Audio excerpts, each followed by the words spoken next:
தந்தை மகன் தூயாவின் பெயராலே ஆமென். இன்று டிசம்பர் 18ஆம் நாளுக்குரிய வாசகங்களை பார்க்க இருக்கிறோம். இந்த வேளாங்கண்ணியில் மைய கருத்து என்பது நீதிமானாக வாழ்வோம் என்ற தலைப்பில் எம் செபாஸ்டியன் அவர்கள் திருப்பலி நிறைவேற்றியவர்கள்.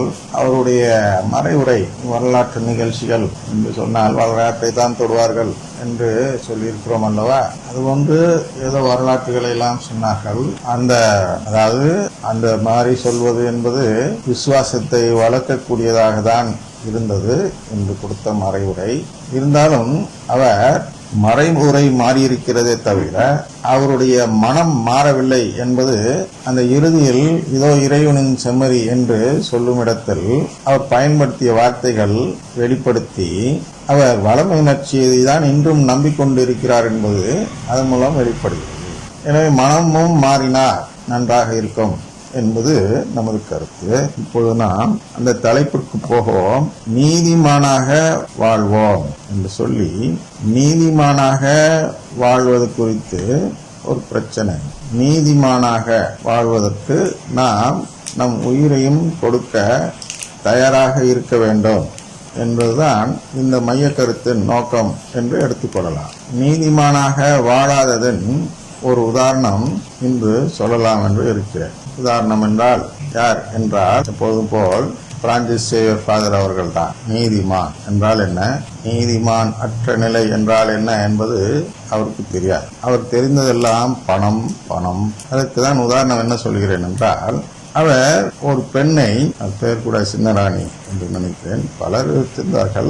அந்த சின்னராணி என்ற பெண்ணை அவரோடு ஒரு தவறான தொடர்பு உள்ளவராக இருக்கிறார் என்று இந்த பங்கே சந்தேகப்பட்டு கொண்டிருந்த நேரத்தில் அந்த பெண்ணுடைய கொழுந்தனார் இறந்து விடுகிறார். தூக்கில் தொங்கி அவருடைய வீட்டில் கையை மேலே தூக்கினால் அந்த கூரை கையில் படும். அதுபோன்ற ஒரு வீட்டில் தூக்கில் தொங்கினார் என்று கூறினார்கள். அந்த வீட்டில் எப்படி தூக்கில் தொங்க முடியும் என்று புரியலை. அவ்வளவு ஒரு உயரம் குறைவான ஒரு இடத்தில் ஒருவர் தூக்கில் தொங்கி இறந்து போவது என்பது முறையில் அவ்வளவு சாத்தியக்கூறே அல்ல. இருந்தாலும் அவர் தூக்கில் தொங்கினார் என்று உலகம் நம்பியது. எனவே அவருக்கு திருப்பலி வைக்க கூடாது என்ற ஒரு மரபு வழி சட்டம் நம் திருச்சபையில் இருக்கிறது. அதுபோன்று இன்னொரு மரபு வழி சட்டமாக திருச்சபையில் கடைபிடித்து வருவது என்னென்றால், இதுபோன்று தூக்கில் தொங்கியவர்களுக்கு கல்லறை கொடுக்கக்கூடாது. அதாவது கல்லறை என்பது தூக்கில் தொங்கியவர்களுக்கு தனிப்பகுதியில் இருக்கும். மற்ற பொதுவான நபர்கள் மத்தியில் அவர்களை அடக்கம் செய்யக்கூடாது என்பதில் திருச்சபை கவனமாக இருந்து வந்தது. பலர் சென்று மன்றாடி கேட்கும் பொழுது அது மறுக்கப்பட்டது அதற்கு முன்பு. அப்பொழுது இவரை அடக்கம் செய்வதற்கு ஏற்பாடு செய்கிறார்கள். அப்பொழுது இவர் கொடுக்க மாட்டார், அதை கொடுக்கவில்லை என்று சொல்லி வேறு இடத்தை, அதை தூக்கில் தொங்கியவர்கள் தற்கொலை செய்து கொண்டவர்களுக்கு இடத்தை காட்டுகிறார்கள். அப்பொழுது அந்த சின்னராணி அவர்கள் என்ன சொல்கிறார்கள் என்றால், அவர்கள் என்று வேறு வழி இல்லை, சின்னராணி என்று எனக்கும் சின்னராணிக்கும் காழ்ப்புணர்ச்சி இல்லை என்று சொல்வதற்கு அவர்கள் என்று தான் சொல்லியாக வேண்டும். அந்த பெண் அவ்வளவு மரியாதைக்குரிய பெண் அல்ல. அந்த பெண் அந்த சமுதாயத்தில் சவால் விடுகிறது, நீங்கள் அங்கே வெட்ட வேண்டாம், பொதுவான இடத்தில் உங்களுக்கு நான் இடம் வாங்கி தருகிறேன் என்று சவால் விட்டுவிட்டு அந்த குருவை பார்க்க செல்கிறது. சென்று ஒரு 10 நிமிடத்தில் எல்லாம் அந்த உத்தரவை பெற்று திரும்பி விடுகிறது அந்த பெண். அப்ப அந்த ஊர்ல இருக்கவங்க அவ்வளவு பேருக்கும் அது உறுதியாகி விடுகிறது. இவ்வளவு பேர் சாதிக்க முடியாது. 1000 வந்து கேட்டால் கூட அங்கு அனுமதி கிடையாது என்ற ஒரு சட்டம் கடைபிடித்து வரப்பட்டுகிறது.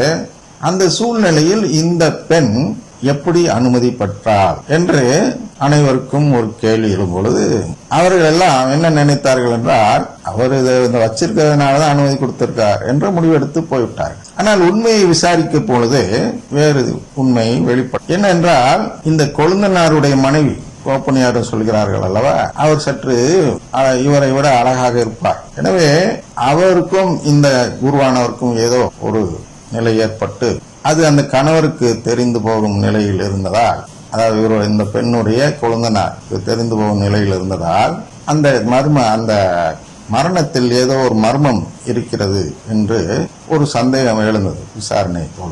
எனவே இது அரசுக்கு தெரிந்ததும் அரசு அதிகாரிகள் அதில் ஒரு வழக்கு புதிதாக கொண்டு வந்திருக்கிறார்கள். ஒரு என்ன வழக்கம் என்றால், சிறுபான்மையினராக இருக்கக்கூடியவர்களின் குருக்களை கைது செய்ய வேண்டும் என்றால் அவர் அந்த கலெக்டரிடமோ, அந்த சப் கலெக்டர் என்று சொல்கிறோம் அல்லவா, அல்லது அவரிடமோ அனுமதி பெற்றுதான் ஒரு போலீஸ் விசாரணை செய்ய வேண்டும் என்று ஒரு இது இருந்ததால் அந்த அனுமதிக்கு போய் அந்த சப் கலெக்டரிடம் கேட்கிறார்கள். உடனே சப் கலெக்டர் என்ன செய்கிறார், இங்கே அந்த மறை மாவட்ட அதிகாரி, உங்களுக்கு எல்லாம் தெரியும், தேவைப்பட்டால் பெயரை சொல்கிறேன், அந்த நபரிடம் தொலைபேசியில் பேசி இது போன்று என்று சொல்கிறார். உடனே இவர் யார் என்றால், இவரிடம்தான் அந்த வேளாண்மையில் உள்ள அனைத்து வசூலும் கணக்கு எழுதப்பட்டு இவரிடம்தான் அனுப்பப்படும் வேளாங்கண்ணியிலிருந்து. ஆனால் அந்த பணம் எல்லாம் இவரிடம்தான் இருக்கக்கூடிய ஒரு அதிகாரம் பெற்ற நபர்.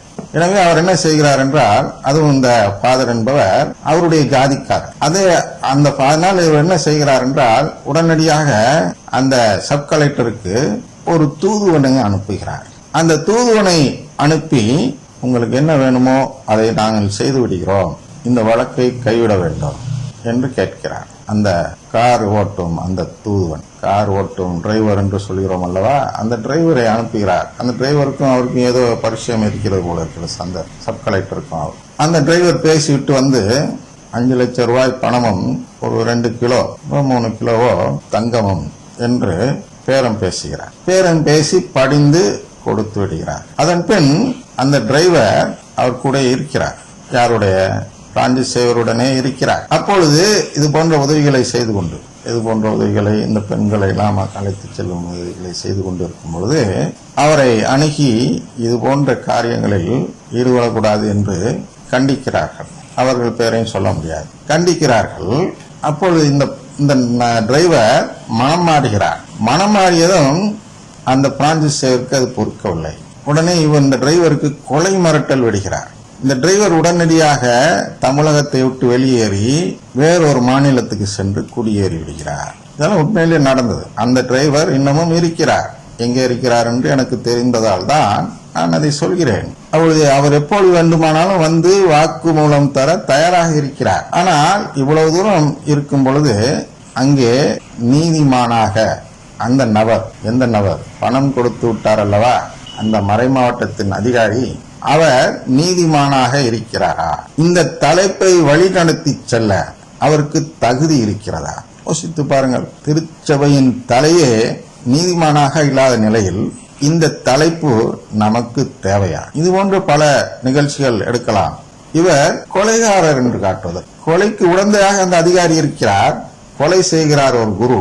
தன்னுடைய ஜாதிக்காரர் என்பதாலோ என்னவோ தெரியவில்லை, பொது, அதாவது இந்த ஜாதியினர், அதாவது இந்த வகுப்பினர், ஜாதி என்று அடிப்படையில் சொல்லவில்லை, இந்த பழமை நற்செய்தியை நம்பும் குருக்கள், அந்த ஜாதியை சொல்கிறேன் நான், இந்த ஜாதியை சொல்லவில்லை.